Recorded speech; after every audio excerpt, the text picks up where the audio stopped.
Hey guys, welcome back to Koki Gachas, and in this video I'm going to teach you how to progress your town effectively and also touch on nifty tricks that can make this 2-time part-time event extra special for you. Let's dive right in. So right here you can see my current town progression is up to level 9, and in fact I have enough points for me to go to level 10 if I were to buy all the objects that give me town progression points, right? And this is something that I want to touch on very importantly. So you can see in the shop here, there are various things that you can buy, and these ones are the ones that give you 1-to-1. This is what I call a coin to town progression ratio, right? So it's 100-to-1, and this is the most effective for progression on the town. However, there are other objects that are also very important. So we take a look at first the takeout. Like you can see what I currently have. So what I think are the best ones are the ones that give you the loot itself, because resources is a very important thing when it comes to mid late game. You are always going to be resources capped, and in fact it is okay to sacrifice a bit of town progression in favor of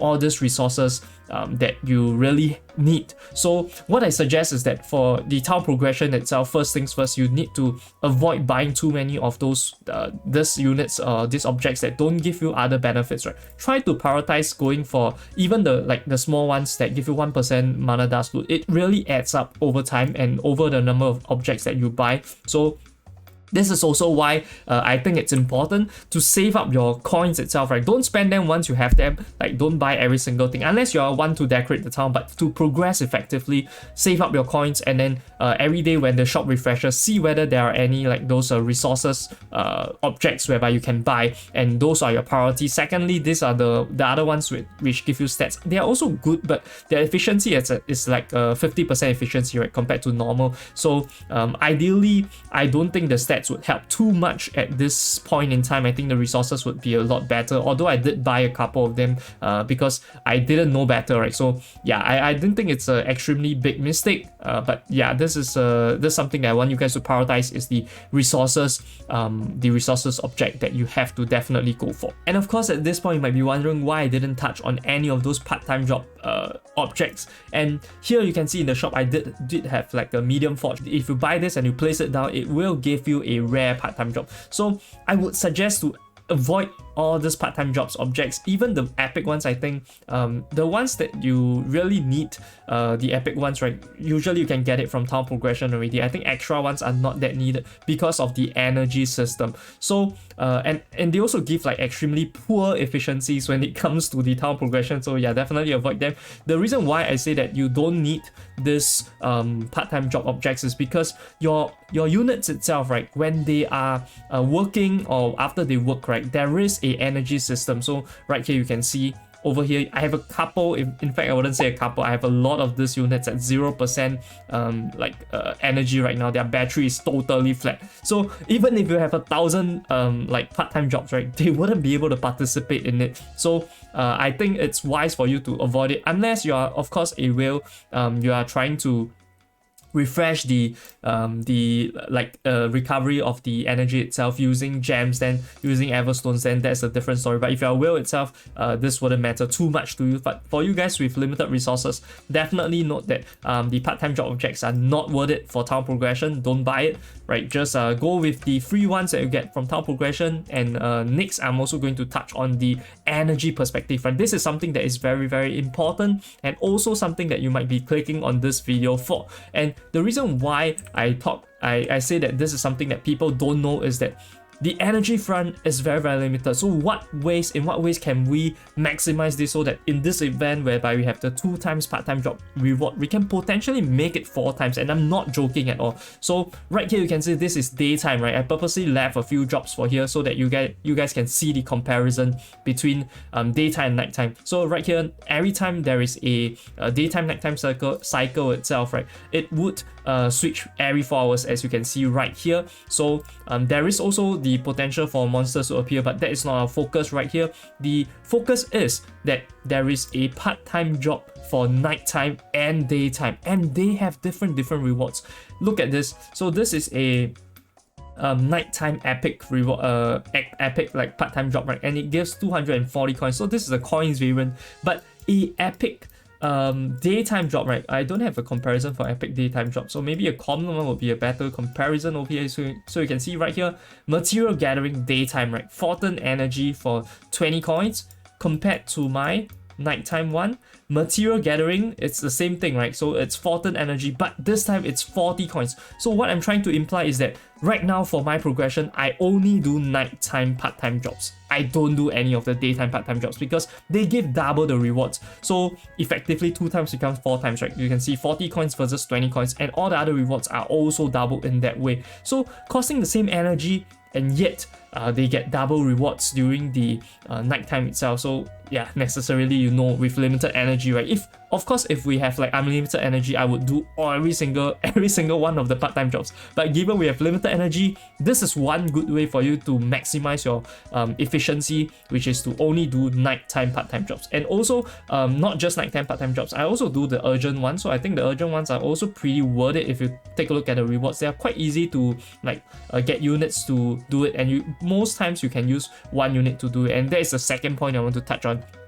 When you're doing part-time jobs, try your best to not auto-deploy, but instead to look for opportunities whereby you can put in 1 unit to go for 1 part-time job, right? If you do that, then your energy consumption is going to be extremely low compared to when you found multiple units. The additional bonus that they often claim, right? 1%, 2%, it's really not worth your time to try to go for that jackpot, so to speak, right? So yeah, I don't really recommend going for that. And also, one thing that you guys need to note is the I think the memories one. Yeah, so they often have the memories one. So this one is not urgent and there's no daytime or nighttime, but yeah, this memories one is also very good because it gives you a lot of fodder, so definitely go for it. And another one that is very popular, I don't have it right now, but it's the one that gives you artifact coins. That is also the one that I would prioritize because artifact coins itself, they can buy you the artifact remnants or fragments, right, which can go towards a long way to leveling artifacts. And I think that is a long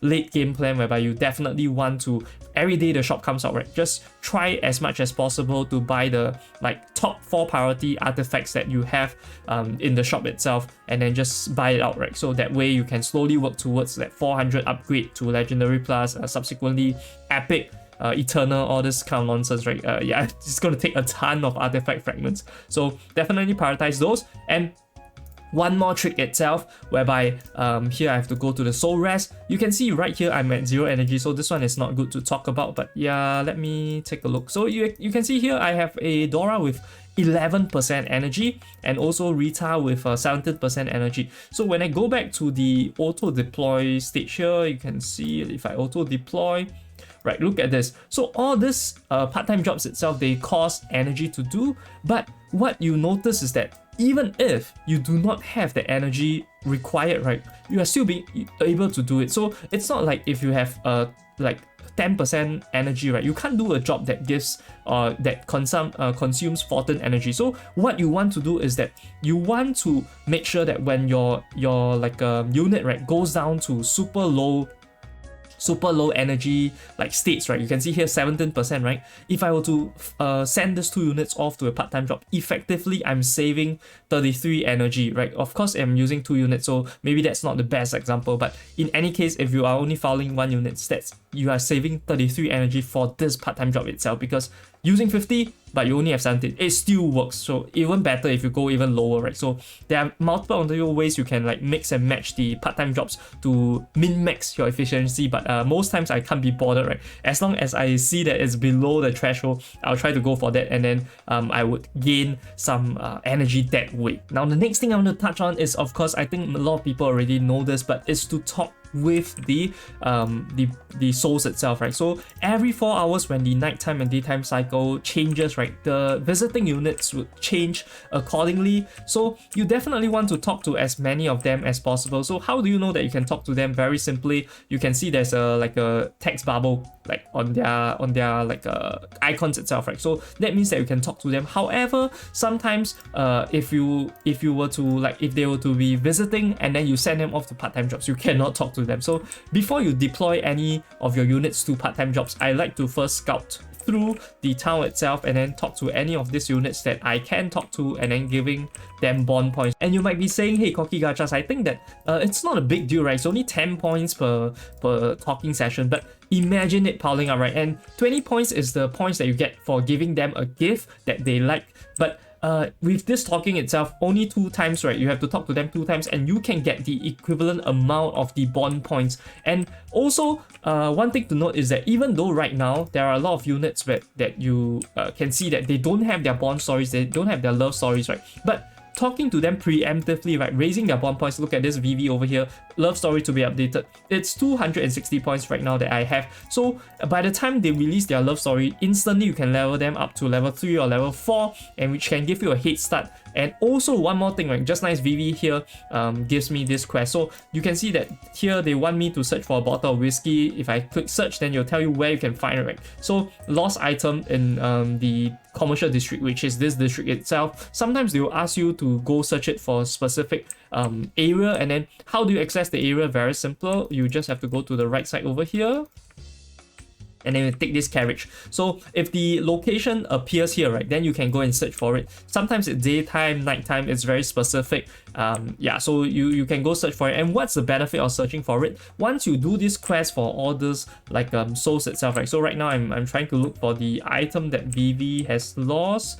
Usually it's around this area, so you can just take a look like right here. Okay, so you can see it's over here. And once you turn it back to the soul that is the quest is for, right, they would give you a keyword. So these keywords are for when you go for outings with these units, and they can give you, usually the quest itself, right, when they give you a keyword, it's a epic keyword. I'm pretty sure it's either rare or epic. So most time you can see here I got a future keyword. So next time if I were to go with an outing with Vivi, right, I'll have the option to choose that higher rarity keyword, and that would mean that I get more bond points every time I go on an outing with them. And remember, the first time you pick a certain keyword, right, you will gain 50% more bond points. So definitely don't just see, okay, keep picking the same epic keyword, right? Sometimes I notice that I'll just keep picking the third one, but sometimes the second option is also epic, and then the second option is something that is a new keyword, so it will give you even more points. So definitely take note of that. Now lastly, I will give a special mention to the expedition. So I understand that most people already know about this, but there are some beginners that watch my video, so I want to also help you guys.